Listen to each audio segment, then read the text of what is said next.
bring about the end of humankind.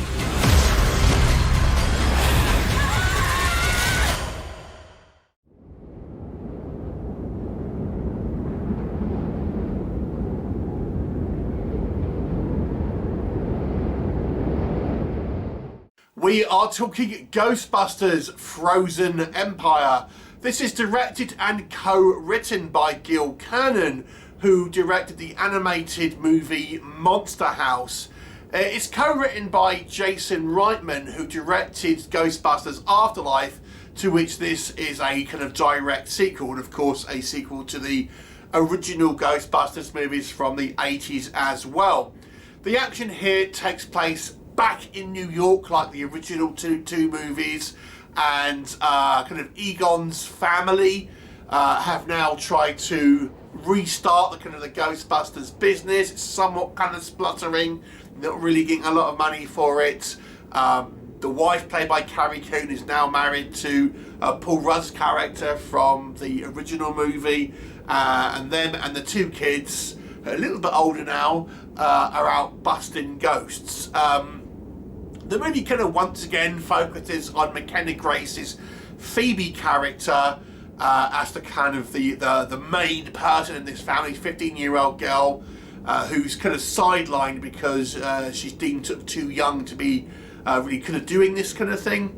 And then we have this threat of this kind of demonic force who has the power of ice that is threatening New York, and we have our returning Ghostbusters, our new kind of family, a bunch of new characters, and some familiar faces pop up. What'll happen? You'll have to watch the movie and find out. So, Ghostbusters Afterlife, which came out in 2021, I believe. I have to be honest with you, I wasn't a huge fan of that movie. I remember having big conversations with other YouTubers who loved it.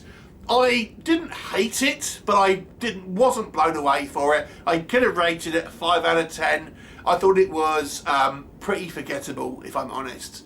How does this one compare? Well, the general critical consensus is pretty low. I saw this a little later than opening night, so I've seen a few of the receptions already now. But I'll say this movie has some problems, but I actually, conversely, preferred this than Afterlife.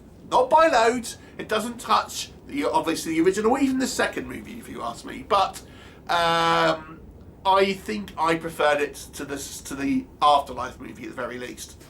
But let me tell you why I liked it. It's not liking it loads more, but I do think having the action in New York, it feels more like a direct sequel than the Afterlife movie, which kind of felt more of a spin-off.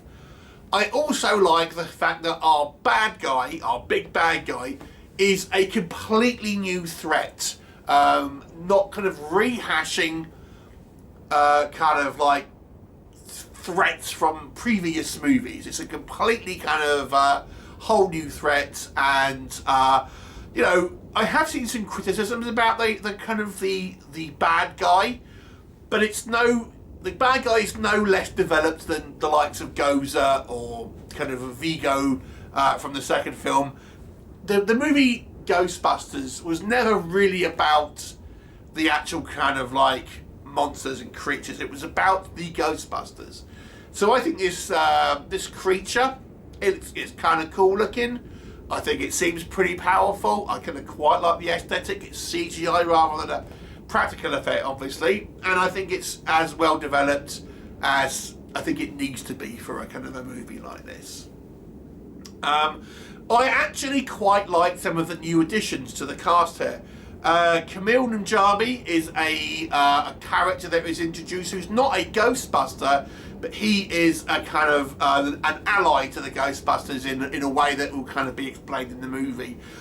And he was the funniest character in the movie. He had some quite kind of like funny kind of sequences, and I think he actually fits quite well in the Ghostbusters world. His character is a little different as well. It's a new element. It's a kind of like a supernatural element to it, which is kind of different to what we've seen before. It's maybe a protagonist that maybe has a connection with kind of supernatural powers, which again, it's a little bit of an original idea, and adds a kind of a new element to this movie. One of the actual kind of characters that I haven't really seen anyone talk about is this other kind of like, because at this point, Winston is kind of like a philanthropist who is bankrolling the Ghostbusters, and he has one of his kind of like tech people help them out. I think it's played by a guy called James Ancaster. I think I'm not sure about that, but I actually quite liked his character because he seems professional, and I think in a kind of a scientific environment like this, Ghostbusters, to me, the original two Ghostbusters to a degree, worked because the characters were comedic but believable. They were kind of like schlubby, kind of like blue collar workers that just happened to be quite smart and things. But you believe the world, you believe the characters. And this guy, I thought, he's not really played for laughs, but he's kind of a sort of scientist that's a little bit socially awkward. But I like the fact that he kind of feels like he's got his head screwed on. And the goofiness is kind of kept to a kind of interest. So I actually kind of quite liked his character because I felt it felt authentic to the job he was doing, if that makes sense. So I kind of quite liked him. I haven't seen his character really be discussed in any of the reviews that I've seen so far, but I kind of quite liked that aspect of it. I like the fact that the tech has kind of evolved. They kind of got using like drones now. And I thought it kind of makes sense to kind of like update the kind of the tech and use that kind of the way that the kind of technology is going now. I even wonder if they go beyond this, might they kind of do something with kind of like AI or something like that? And maybe that could be partially the Ghost in the Machine sort of threat type thing. I found that was kind of interesting. We do get a couple of mildly kind of creepy moments. There's a kind of like they have this secondary containment center, and there's this really like mean-looking ghost that we sort of see like in this kind of cage. And I thought, he looks badass, but then we never see him again. There's a couple of sequences with our main bad guy where I think he looked kind of like quite cool, and I liked like the scenes with, for example, the Ray Stantz character, who I think, because of the original Ghostbusters. Have a little bit more screen time, at least Winston and Ray. And Dan Aykroyd, I think, is so enthusiastic about this kind of this franchise. I genuinely quite liked his character in this. Again, I thought the kind of the original Ghostbusters in the Afterlife movie really felt crowbarred in there. And to be fair, there is a degree of that in this one, but not in the case of Ray Stantz. I thought he fit in quite well. He seemed, to reignite his fire and passion for this kind of stuff. And I liked this kind of like, there's a scene where he's arguing with Winston about some ink, and it reminded me of those kind of original movies without kind of necessarily repeating a kind of a scene. So I kind of quite like that. I think the casts do a good job in their acting for the most part. Again, McKenna Grace is kind of holding the torch as our main character here, and she does a good job. I don't really like her character, but I didn't think McKenna Grace did a bad job in her role. Which leads me to what doesn't work in this movie. But the McKenna Grace character, and there's a couple of other younger characters podcast. I mean, she's like a moody, selfish teen in this movie, and it's not fun to watch. I have to be honest. Like, teen geniuses is like this trope that's trotted out in like Marvel and all that, and it's a silly cliche that isn't really realistic. It doesn't really make them particularly kind of relatable kind of characters, and we have this kind of like moody, unlikable kind of teenage character as our main POV character in this movie. She's kind of more moody than the Afterlife movie. So I didn't really, I wasn't really bought into her character. Like I said, I think that the McKenna Grace as an actress was fine. It's just that the way this character was written. And let's talk about characters, because I'm actually going to parrot some critiques that I have seen, because I kind of agree with them. There are way too many characters here, and most of them have nothing to do. I think this should have jettisoned some characters. The final scene where we have the new Ghostbusters, this family, the original Ghostbusters, plus Janine as a kind of a Ghostbuster, plus we have one or two newer characters that are new to this movie. There was about, I think I counted around 11 or 12 people, and 2 of them have something to do. It's just, I mean, it's like they literally sidelined the bulk of these characters and just pressed them against the wall so they couldn't move. And I was thinking, what? There's just no reason to have these characters, but there is a reason, and it's very much a skeptical one. So, as well as the kind of the family, you know, we have the Spengler family. McKenna Grace, Finn Wolfhard playing the 2 younger kids, Carrie Coon playing the mother, Paul Rudd playing now the stepfather, okay? They're kind of the established characters. But then we also have the character of Lucky, which is the kind of like this, the black girl from the original movie, and Podcast, who's just like the Asian kid. Now, they can't not have them in, because otherwise they'll be critiqued for, you know, taking out the kind of the ethnic minority characters, but they have nothing to do.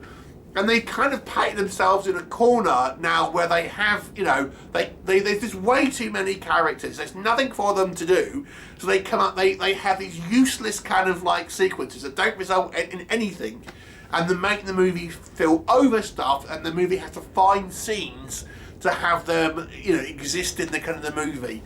Now, to make a smarter, convenient movie, they should have jettisoned Podcast, Lucky, because they just didn't need to be there. It almost like, well, that's convenient. They both happen to be interning in this area of New York where this kind of family. Yeah, I know, but the reason they don't is because obviously the optics of not having these ethnic minority characters in, and that is the political landscape of the modern era, unfortunately. But it isn't just them. I'll be honest with you, Bill Murray didn't need to be in this movie. Sure, you know, if he wants to be involved in an actual kind of like meaningful way, have him in. But these kind of like this cameo roles that he's doing, it's distracting. He doesn't need to be in it. He's like, he's obviously kind of just there for just the shits and giggles. And the same thing with the Janine character as well. Offers nothing, to be honest with you. So you could get rid of a good third of these characters. I actually could have quite liked Camille Najabi's character, and I quite like the other kind of the scientist guy. So I would keep them, but I would have the team consist of, and one of the kind of the plot points in this movie is that McKenna Grace is too young to be a Ghostbuster, and that's why she's all moody and stuff. But she probably is too young. I mean, she's 15 in this movie. You'd probably get put in prison for child endangerment, let's be honest. I mean, it's kind of like a plot point that the Walter Peck character says, oh, she's too young.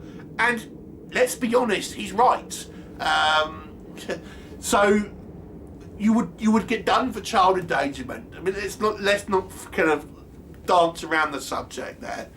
But I would, you know, I would waste, maybe have like Ray involved, because he seems so. You have the one original Ghostbuster, you know, you've got Winston kind of like doing the kind of the management of it, but I don't think he needs to be on the ground. And you have a couple of people from the afterlife, and then you have a couple of new people, maybe 6 people at a push, and that's all you need. It's just too overstuffed. A lot of these characters have nothing to do. Finn Wolfhard's character, he has a kind of like a little B plot with Slimer. It goes nowhere. You know, completely kind of pointless. Like I say, Bill Murray, his character, Venkman, goes nowhere. doesn't need to be there. Janine, she has this kind of new version of a proton pack. I don't even think I remember seeing it go off, to be honest. It was like pointless. There's too many kind of like characters here with nothing to do, and even in the big finale, like I said, it ultimately comes down to 2 people, and it's dumb. Some of the kind of the conceits about what happens in that finale. Let's talk about that finale without actually kind of spoiling anything. Okay, this is going to be tough. Right, so I think and this is a critique I have seen raised by other critics. The threat here, I think, comes too late. There's a lot of setup in this movie in regards to the backstory of this kind of threat, and it's only in the last 15-20 minutes that this thing turns up, and it's dealt with pretty quickly. It could have been a problem like a rampaging problem that is just like they cannot deal with until the end. They find a way, but it shows up right at the end and it's dealt with pretty quickly. And how it's dealt with, the conceit of how that's dealt with, it didn't really make sense to me. I know it's pseudoscience, I know it's fantasy, but it just seems, without spoiling anything, I don't know if that's really, it just seems a little bit too out there, a bit too far-fetched. So, that again seemed a little sort of pointless to a certain degree. Again, there's just a few plot points here. I think the writing certainly could have had a more concise script. It didn't need as many characters. I think it could have been paced better. We could have had our threat turn up about halfway through the movie, start like caning through, jumping up the city. They try to stop it and they fail, and then you have to go back, and it all looks bad. And in this one, it doesn't really happen like that. And then finally, the only other thing I would say, and again, this is something that has been raised by other reviewers, is it just relies again. It's just, although I liked some of the kind of seeing like the race dance character in a more prominent role compared to Afterlife. I mean, it's just some of these kind of nostalgia baity sequences. We'll go back to the library. We'll see the library ghost. We even see the librarian who kind of comes out and goes, "Not you again." The little Stay Puft marshmallow things from Afterlife, which were, of course, mini versions from the original movie. Again, just we don't keep, we don't need all of these kind of things. We've got enough with the original Ghostbusters. It never really feels like it kind of fully gets like a new story. It's part of the way there, but not fully. So to me, I enjoyed this one a little more than the Afterlife movie, but I still think it's got a long way to go before it kind of starts to come close to the original, even the second movie, which I like more than most people. So it's a 6 out of 10. It's a slight improvement for me, but I still don't think it's like a great movie in any way. But I liked it. It's an enjoyable movie at least, but flawed. Have you seen it? What did you think of it? Leave me a comment and I'll look forward to seeing you next time.